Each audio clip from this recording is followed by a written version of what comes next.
ગોધરાના રગડિયા plot વિસ્તારમાં છેલ્લા 3 દિવસથી લો વોલ્ટેજની સમસ્યાને કારણે સ્થાનિક રહીશો પરેશાન। પંચમહાલ જિલ્લાના મુખ્ય મથક ગોધરા શહેરમાં હાલ કાળઝાળ ગરમી પડી રહી છે, ત્યારે શહેરના પશ્ચિમ વિસ્તારમાં આવેલા રગડિયા પ્લોટ હુદા મસ્જિદ પાસેના રહીશો વીજળીની સમસ્યાને કારણે ત્રાહિમામ પોકારી ઉઠ્યા છે। છેલ્લા 3 દિવસથી આ વિસ્તારમાં લો વોલ્ટેજની ગંભીર સમસ્યા સર્જાતા લોકોના ઘરના ઉપકરણો કામ કરતા બંધ થઈ ગયા છે। ગઈકાલે મોડી રાત્રે આ સમસ્યાએ વધુ વિકરાળ સ્વરૂપ ધારણ કર્યું હતું, જ્યારે લોડ વધવાને કારણે અથવા ટેકનિકલ ખામીને લીધે વીજ કેબલોમાં અચાનક ફાયરની ઘટના બની હતી। ઘટનાની જાણ થતાં જ એમજીવીસીએલની ટીમ સ્થળ ઉપર દોડી આવી હતી અને મોડી રાત્રે વીજ કેબલ બદલવાની તેમજ રિપેરિંગની કામગીરી હાથ ધરી હતી।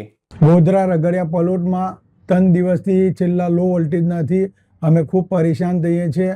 અમારા છોકરાઓને બધે બીજા મોહલ્લામાં સુવા મોકલવા પડે છે। સવારમાં પાણી નથી હોતું, બનાવીને જાય છે તોય બી કેબલ ફાયર થઈ જાય છે। તો અમારો કેબલ 35ની જગ્યા પર 55નો સાહેબ કરી આલે।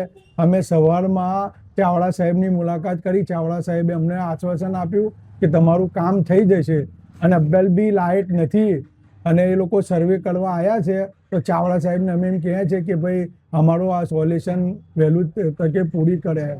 જો એમજીવીસીએલ દ્વારા આ સમસ્યાનો કાયમી ઉકેલ લાવવામાં નહીં આવે તો આગામી દિવસોમાં લોકોમાં રોષ ફાટી નીકળે તેવી શક્યતા છે।